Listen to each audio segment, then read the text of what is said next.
Estamos recebendo hoje aqui no Diálogo Automotivo, de forma virtual, Marco Antônio Vieira Machado, que é presidente do Cinco Peças do Rio Grande do Sul. Marco, muito obrigado por estar com a gente, é um prazer recebê-lo aqui, ainda que virtualmente, mas eu tenho certeza que no futuro a gente vai gravar um programa presencial. Certo que sim, certo que sim. Obrigado por nos receber também. Marco, você é mais ou menos recente no comando do Cinco Peças do Rio Grande do Sul. Eu gostaria que você contasse um pouquinho da sua experiência, como você chegou aí, o que você encontrou como presidente de entidade quando assumiu esse cargo. Então tá. Na verdade, eu estou presidente, né? Nós não somos, estamos. Eu estou presidente desde o início de abril, agora de 2022, numa gestão de 4 anos, 22 e 26. Eu tenho uma caminhada associativa, participei como membro quase fundador da ASDAP, que é uma associação aqui do Sul, uma importante associação de empresários do ramo de autopeças, a Associação Sul-Brasileira dos Distribuidores, que nos reunimos, então, na época, olha, coisa de 20 anos, talvez um pouquinho mais, justamente por algumas dores incomuns do setor que nós tínhamos, né, e nos reunimos. E de lá para cá, então, conheci e entendi a importância do associativismo no nosso setor, apesar de que o nosso setor não tem essa característica, né, nós somos muitos, mas não somos unidos, nosso setor. Então, eu comecei a militar no sindicato, indiretamente, às vezes diretamente, algumas questões que eram sensíveis para o setor, né? Na época da implantação daquelas peças, daquele sistema do Inmetro, que nos afetou na época, e nós tínhamos um regulamento relativamente complexo, e naquela época eu entrei no sindicato justamente para participar do processo, né, daquele sistema que estava nos regrando, ou estava nos impedindo, talvez, de vender em algum momento, e ali nós, aqui no Sul, peticionamos no Inmetro e conseguimos uma prorrogação muito expressiva para vender as peças, 2 anos a mais, né? Participei no Cinco Peças também, na implantação também, há 15, 16 anos atrás, da substituição tributária. Na época, era uma dádiva para nós, o setor aceitou, depois virou o que virou, né? A gente pode conversar sobre isso, mas na época realmente apareceu como uma solução interessante para a regularização do setor. Também participei, mas a minha atuação mais forte no sindicato se deu justamente no período da pandemia, no início da pandemia, quando eu, apesar de empresário já do setor há mais de 30 anos, eu advogava para o Cinco Peças RS, né, fechando as convenções coletivas. E nós nos deparamos aqui, então, com os decretos estaduais que literalmente nos impediam de trabalhar, nos deixavam em casa, né?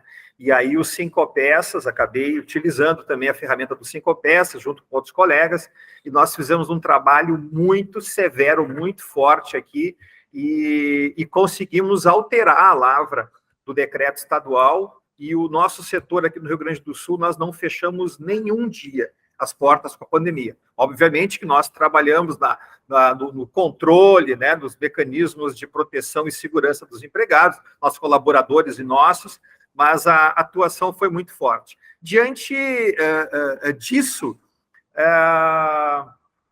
na verdade, o grupo que eu conduzo, ou que nós conduzimos o sindicato, né, ninguém consegue fazer isso sozinho. Nós entendemos, então, isso há 2 anos e meio atrás, que era uma oportunidade da gente assumir o sindicato, né? E então eu me afastei da assessoria jurídica, montamos uma chapa e concorremos, e hoje eu estou aqui junto com esse grupo, presidente, então, dos Cinco Peças do Rio Grande do Sul.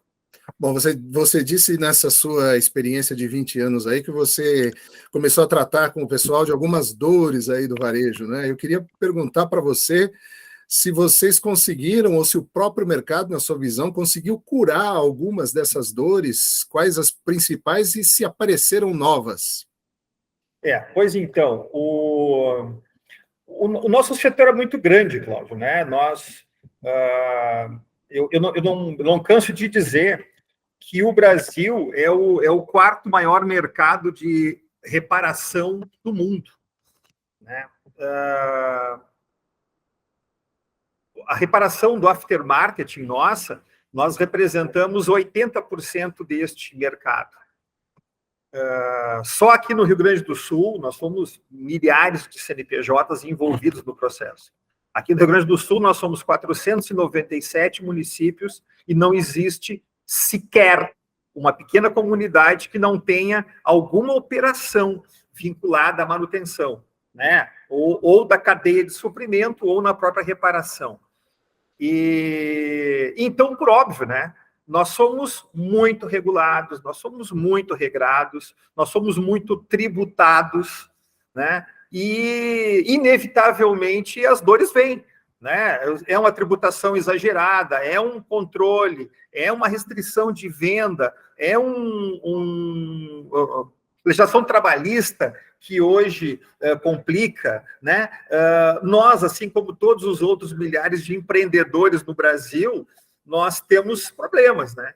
E, em especial, um setor que tem uma concentração gigantesca de micro e pequenas empresas, né? Então, nesse sentido, o sindicato tem um papel relevante, né?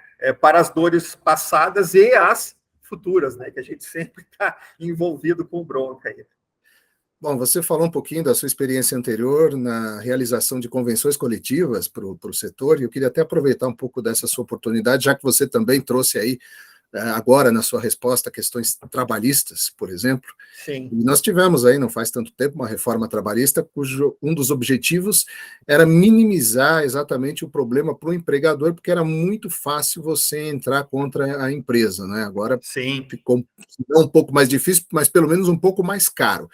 Você percebe que essa reforma trabalhista trouxe resultados favoráveis para o empresário? Então, em 2017, né, nós tivemos a reforma, ela, se não foi a mais ampla e aquela que nós imaginávamos como completa, ela foi importante. Ela foi importante. E ela, sim, ela teve efeitos interessantíssimos, como uma redução drástica, não só da quantidade de processos, mas como do tamanho dos processos, né? Porque a partir do momento em que o reclamante ele tinha responsabilidade efetiva sobre as demandas que ele propunha, né, com uma hipótese, inclusive, de uma reversão do ônus do processo, ele acabou que os processos, num primeiro momento, diminuíram, e o tamanho daqueles processos que tinham pedidos de A a Z, como todos nós sabíamos, também, eles acabaram, os advogados que militam no lado laboral, entenderam que os pedidos tinham que ser mais assertivos, né? E o processo de construção da prova tinha que ser também mais assertivo. Mas tem um aspecto da reforma que eu acho que talvez eu gostaria de abordar mais isso aqui, em relação ao nosso setor, em especial talvez ao sindicato patronal, né? Que está vinculado à convenção coletiva, como tu colocou aí. Porque a reforma trabalhista, ela traz uma situação muito interessante, dicotômica, de certa forma, né? Onde o sindicato patronal e sindicato laboral, eles passam a ser obrigados e responsáveis pela construção da convenção coletiva, né? O que é a convenção coletiva? A convenção coletiva é a grande lei que regula a vida entre o empregado, né, os empregados e o seu empregador, a relação da empresa com seus colaboradores. É mais importante que a CLT. Né? A gente discute aquela discussão, assim, escuta na mídia, né? ou no jornal e lê, porque a questão do negociado versus o legislado, estava até esses dias no STF, estava uma discussão se valia o negociado ou legislado, é justamente isso aí. O legislado, no nosso caso, é a CLT. E o negociado é a convenção coletiva. Até um parênteses, né? A gente acaba falando em dissídio muitas vezes. A gente diz, o dissídio ele existe quando nós não temos capacidade de negociação. Quando o sindicato patronal e o laboral não conseguem chegar na convenção coletiva, infelizmente a gente chama o judiciário e o juiz, como um terceiro interventor da negociação, diz como será a convenção, que muda de nome, não é mais convenção, aí é um dissídio coletivo, né, que nos é imposto. Mas o que acontece? O que eu coloco da dicotomia? Porque a partir do momento em que o negociado, ou seja, a convenção coletiva, ela é super importante, regula a vida, na verdade, pauta o contrato de trabalho, no mesmo sentido, cai a obrigação da contribuição. E os sindicatos minguam demais, né, por conta da falta de recursos. E para te fazer uma boa negociação e principalmente para te conseguir representar uma categoria, imagina São Paulo com todo o tamanho que tem, Minas, estados gigantescos, o Rio Grande do Sul, nós não somos o maior estado do Brasil, mas nós temos 497 municípios aqui, né? E é muito fácil de tu rodar 600, 700 quilômetros de um ponto a outro. E o sindicato patronal, ele responde, nós respondemos por todo o Estado. E precisa de recurso para defender a categoria. Perfeito. Recurso que passa a ser recolhida praticamente pela boa vontade dos empresários, né? Sempre que nós fechamos a convenção. Então, há uma redução de recursos e um aumento muito grande da responsabilidade dos sindicatos. Isso vem com a reforma de 17. Mudou bastante. Marco, a gente conversou rapidamente em agosto, lá em Fortaleza, durante a feira, e você contou que você estava percorrendo aí as cidades, conversando com os varejistas, certamente como uma consequência do cargo que você assumiu aí na gestão dos Sincopeças do Rio Grande do Sul. Como vai o varejo de autopeças hoje no estado? Então tá, nós estamos recuperando os números pré-pandemia. Acho que alguns setores já recuperaram, nós já estamos trabalhando. Talvez a falta de peças, que foi severa num dado momento, ela, se ainda não regularizou completamente, ela deu uma melhorada. Acho que os importadores, e aqui tem um problema, né? O nosso setor acabou ficando muito dependente da importação, alguns mais, alguns menos. Eu venho do setor elétrico, e o nosso setor tem um percentual muito significativo de peças importadas, componentes ou, né, parte ou os componentes completos, mas vem regularizando. Agora, nós não estamos fora da bolha, né, Cláudio? Então, nós temos famílias endividadas, nós temos um endividamento alto das pessoas da classe média, nós temos desemprego, que ainda é expressivo, né? E no nosso caso aqui, talvez a gente converse isso daqui para frente, uma tributação severa das peças, né? O que impacta no preço final. Isso, inevitavelmente, impacta na redução da manutenção preventiva, né? E joga as pessoas para manutenção corretiva. Então, ou seja, a gente ainda tem muito espaço para avançar no setor com a regularização da economia e com a melhoria da qualidade do emprego e renda, né, no Brasil. Muito bem. Estamos conversando aqui com o Marco Antônio Vieira Machado, do Sincopeças do Rio Grande do Sul. A gente vai para uma pausa rapidinho e já volta.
Estamos de volta no Diálogo Automotivo com Marco Antônio Vieira Machado, presidente dos Cinco Peças do Rio Grande do Sul. Marco, eu queria abordar com você agora o nosso tão querido manicômio tributário. Você tem experiência nesse segmento, nessa questão. Você falou aí numa das respostas no primeiro bloco a respeito da substituição tributária. Hoje nós estamos assistindo a alguns estados deixando o regime de substituição tributária. Existem negociações aqui em São Paulo, por exemplo, para que esse regime seja encerrado, por teoricamente já ter cumprido com a sua missão, que em tese era reduzir a sonegação, fiscalizar com mais eficiência, só que hoje existe aí uma contradição, porque nós temos alguns estados no regime, outros fora do regime, isso acaba criando condições desiguais de concorrência. Eu gostaria que você avaliasse essa situação e quais têm sido os impactos deste problema no seu estado. Então, vamos lá. Isso é tese, pauta para a gente fazer umas outras 2 reuniões dessas longas. Né? Mas, assim, primeiro tu acerta quando tu fala não vou dizer necessidade, mas da importância dele ou do papel dele, melhor colocando assim, lá no nascimento dele.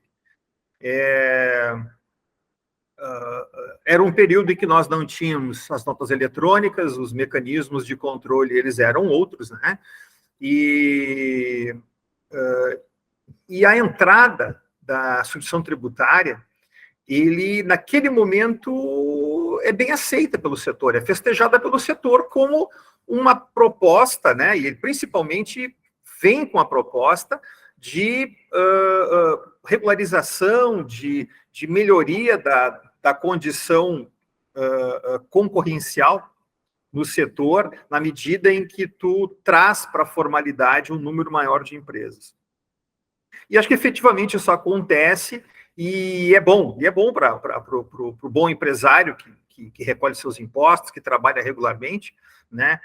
Mas ele nasce lá naquela época com um MVA, que é o cálculo da SP, ele nasce com índices que, na época, nós entendemos como corretos, regulares, né? E adequados à cadeia de suprimento do nosso setor.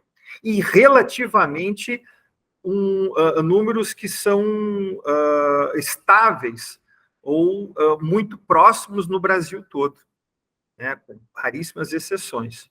O que acontece de lá para cá? Primeiro que essa legislação, ou as regras dessa legislação e os mecanismos de avaliação e controle, eles não são centralizados. Esse sistema é estadual. Então, nós temos ali 27 entes federativos regulando as suas regras e defendendo os seus interesses. O que nós temos, então? Do nascimento para cá, nós temos uma distorção absurda da margem de valor agregado em alguns estados, no nosso aqui, muito mais do que dobrou, né? São Paulo também. Temos estados que não alteraram, que continuam lá com 40%, nós aqui já estamos com praticamente quase 90%. Né? E o que é pior, nós temos estados agora que estão saindo do regime da substituição tributária, voltando para o débito-crédito. Em primeiro lugar, que a gente tem que considerar, os mecanismos de controle das receitas estaduais hoje são muito mais eficientes do que se tinha naquela época.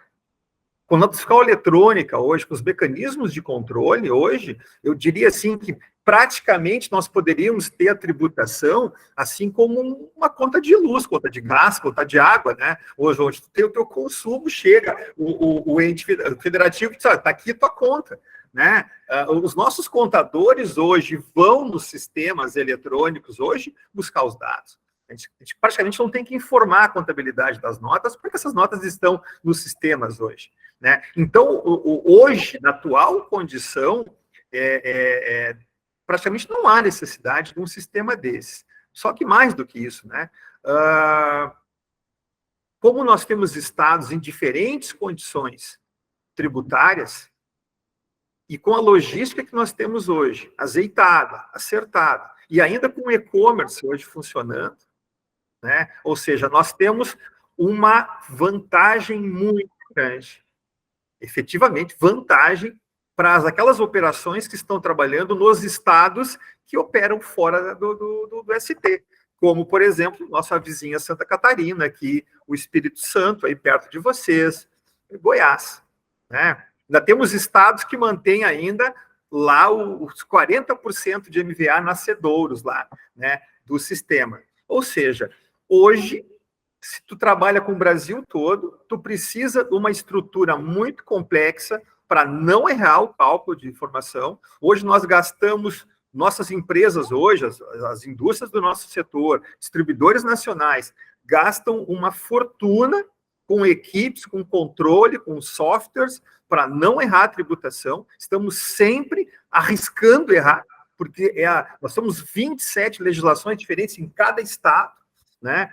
Mesmo que exista o CONFAS, não existe uma regra uniforme para isso aí, né? Só talvez viesse, e eu não acredito que venha tão cedo, uma reforma tributária abrangente e que atendesse a nossa expectativa. Nós estamos agora em ano de eleição, possivelmente nós não vamos ter nada disso, né? Mas efetivamente, né? Então, a ST hoje, ela primeiro nos distanciou das concessionárias, eles têm hoje um MVA muito menor que o nosso, e isso é um problema concorrencial, né, efetivamente, porque hoje as concessionárias hoje atendem os reparadores, efetivamente, a gente sabe disso, né, e ainda temos uma discrepância das margens e das legislações estaduais, o que faz com que nós tenhamos, muitas vezes, quase, entre aspas, né, paraísos fiscais dentro do Brasil. Isto é um problema que a gente tem que se atendar.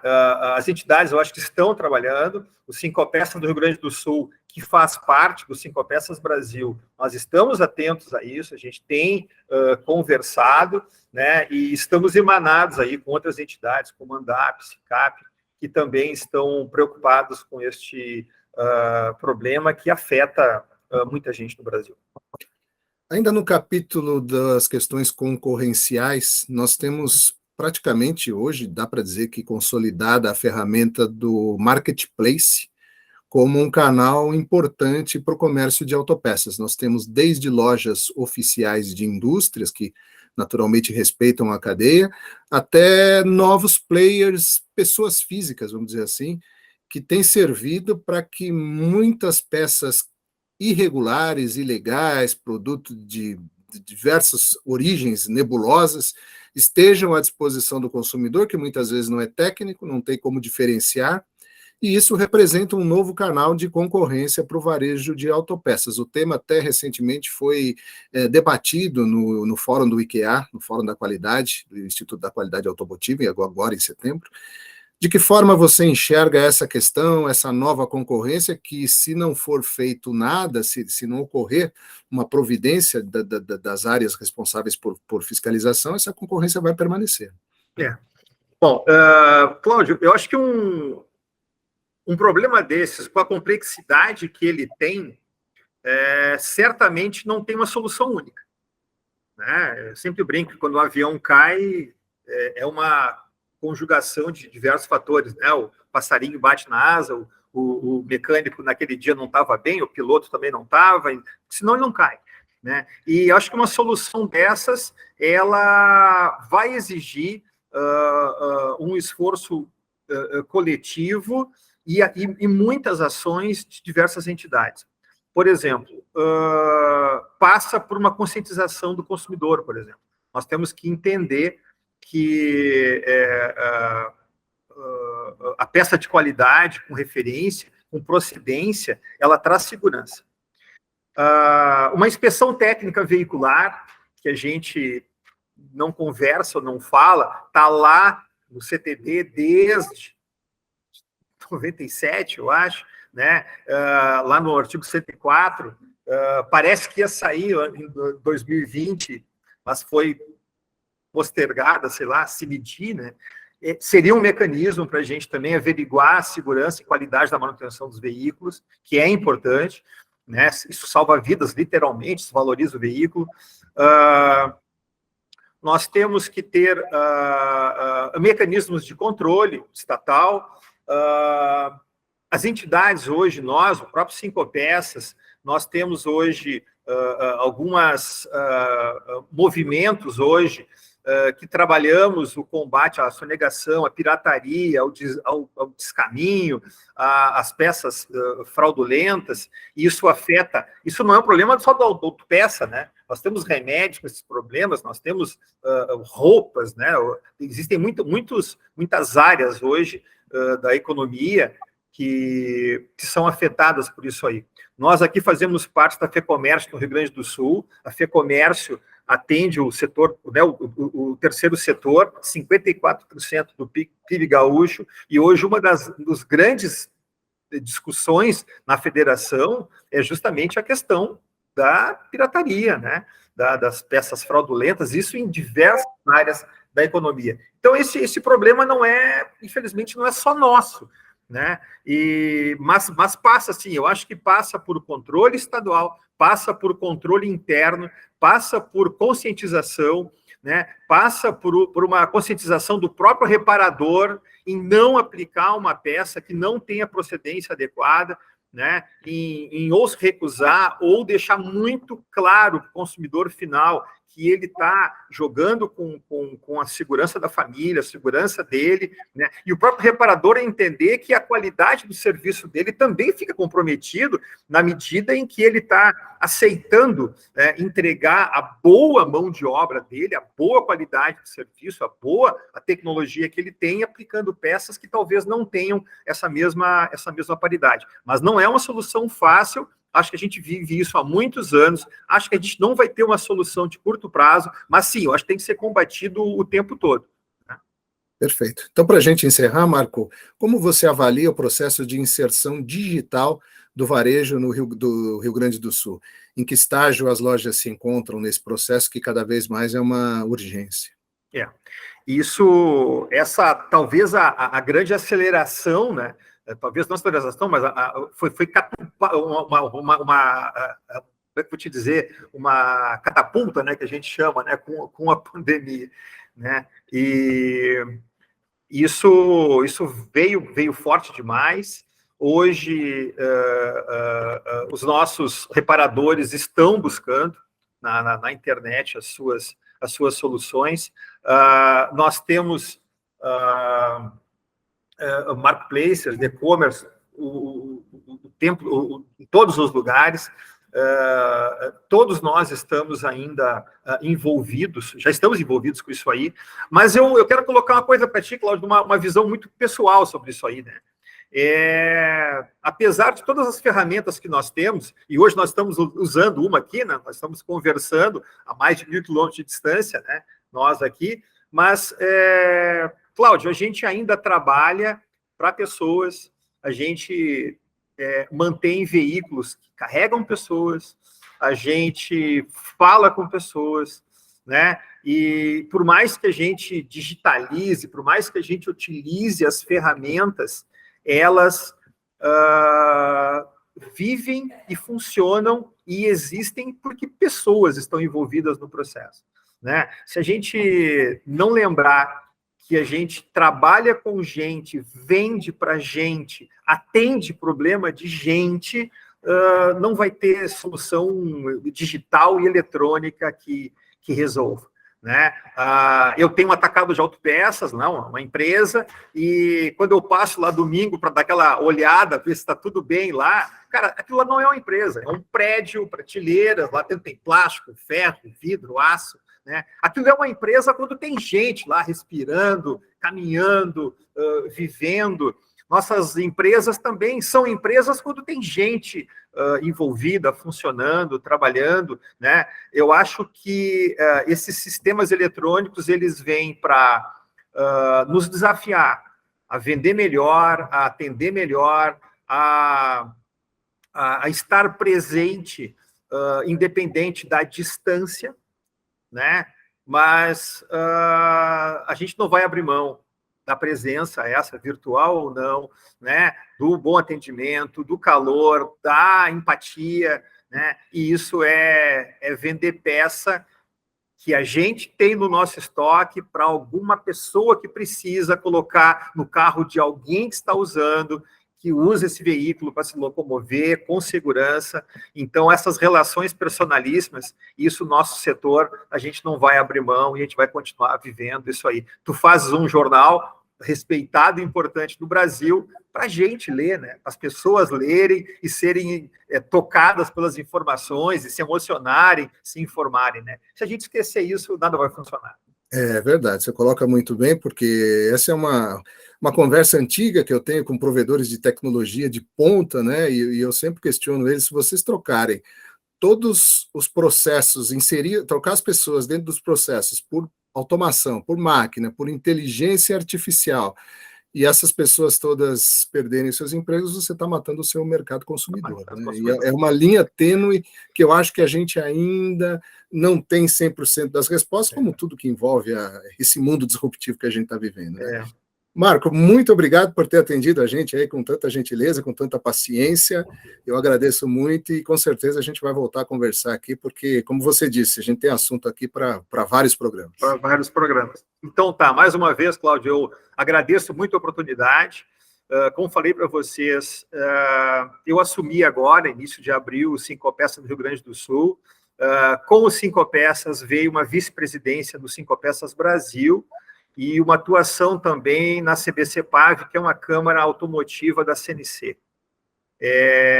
As entidades estão, talvez como nunca, irmanadas, trabalhando. Nosso setor, ele é pujante, ele é gigantesco, parece que está caindo a ficha, finalmente, de que nós temos que conversar, de que nós unidos somos muito mais fortes, né, e podemos fazer mais por nós e pelo Brasil. Então, oportunidades como a tua e o teu jornal, eles são fundamentais para nós. Agradeço demais a oportunidade, e o Cinco Peças do Rio Grande do Sul estará sempre à disposição de vocês para aquilo que a gente souber ou puder responder, né? Porque esse mundo também é dinâmico, os problemas são complexos. É tá? verdade. Obrigado. Quando você acha que tem as respostas, vem alguém e muda todas as perguntas. Né? Muda o jogo. Esse foi Marco Antônio Vieira Machado, presidente dos Cinco Peças do Rio Grande do Sul, conversando hoje aqui com a gente no Diálogo Automotivo. Se você gostou, deixe seu like, deixe seu comentário também e se inscreva no canal para conferir e acompanhar todas as novidades da ATV. A gente volta na próxima segunda-feira e eu espero por você. Até lá.